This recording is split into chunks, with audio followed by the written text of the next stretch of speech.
சத்திய தேவனாகிய இயேசு கிறிஸ்துவின் இனிய நாமத்தினாலே உங்கள் அனைவரையும் வாழ்த்துகிறேன். இன்று நித்திய ஜீவனா அல்லது நித்திய மரணமா என்று நாம் தியானிக்கலாம். கர்த்தர் பரிசுத்தமானவர், நீதியுள்ளவர் என்பதற்கு சாதாரண வார்த்தையில் கூறினால் என்ன அர்த்தமாகும்? தவறான மற்றும் பாவமான அனைத்தையும் அவர் வெறுக்கிறார் என்பதாம். உபாகமம் 4வது அதிகாரம் 24வது வசனத்தில், உன் தேவனாகிய கர்த்தர் பட்சிக்கிற அக்கினி, அவர் எரிச்சலுள்ள தேவன் என்று கூறுகிறது. யாரும் அவரை பார்த்த பின் வாழ முடியாது, ஏனென்றால் எல்லா மக்களும் பாவிகள். இயேசு கிறிஸ்துவின் மூலம்தான் நாம் அவரோடு உறவாடக்கூடிய வழியை கர்த்தர் உருவாக்கியுள்ளார். கர்த்தரை பற்றிய நமது அறிவுக்கு மிக முக்கியமான ஆதாரம் வேதாகமம் தான். இதுவே ஒளியின் ஆதாரம். இயேசு கிறிஸ்து அனுப்பிய பரிசுத்த ஆவியின் மூலம்தான் நாம் வேதாகமத்தை புரிந்து கொள்ள முடியும். மேலும் அவர்தான் நம்மை சகல சத்தியத்திற்குள்ளும் நடத்தி செல்கிறார்.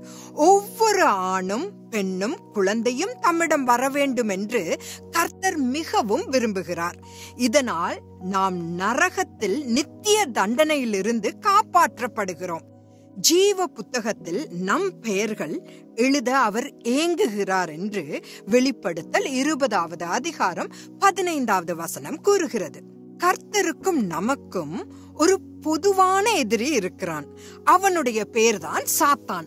அவன் எப்போதும் கர்த்தருக்கு எதிரானவன். வேதாகமம் அவனை சகோதரர்கள் மீது குற்றஞ்சாட்டுகிறவன் என்று அழைக்கிறது. வெளிப்படுத்தின விசேஷம் 12வது அதிகாரம் 10வது வசனம். ஒவ்வொரு நாளும் அவனுடைய உலகத்தில் பயணிக்கும் போது பயத்துடனும் கவலையுடனும் நாம் மகிழ்ச்சியற்றவர்களாக இருக்க வேண்டும் என்று சாத்தான் விரும்புகிறான். நம் மகிழ்ச்சியை திருடவும், நம் கனவுகளை கொல்லவும், நம் வாழ்க்கையை அழிக்கவும் மட்டுமே அவன் வருகிறான்.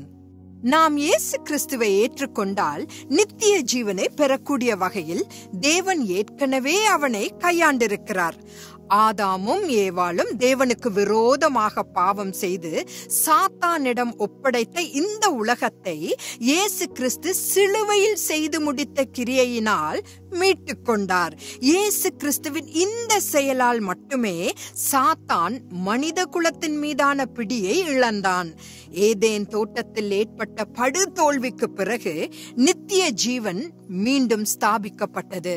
கர்த்தருக்கும் மனிதனுக்கும் எதிரான சாத்தானை 1000 ஆண்டுகளாக டாட்டாரிஸ் என்ற நரகத்தில் அடைத்து வைக்க போவதை கர்த்தர் தம்முடைய வார்த்தையில் உறுதி செய்துள்ளார். இதனால் மனிதன் 1000 ஆண்டுகள் கிறிஸ்துவுடன் வாழ்வதை அனுபவிக்க முடியும். கர்த்தர் நம் அனைவருக்கும் நித்திய ஜீவன் அல்லது நித்திய மரணத்தை தேர்ந்தெடுக்கும் சுதந்திரத்தை அளித்துள்ளார். கிறிஸ்துவுக்குள்ளான தேவன் பரிசுத்த ஆவியின் துணையுடன் கிறிஸ்துவில் நித்திய ஜீவனை பற்றிக்கொள்ள நமக்கு உதவுவாராக. நாளை சந்திக்கலாம். ஆமென்.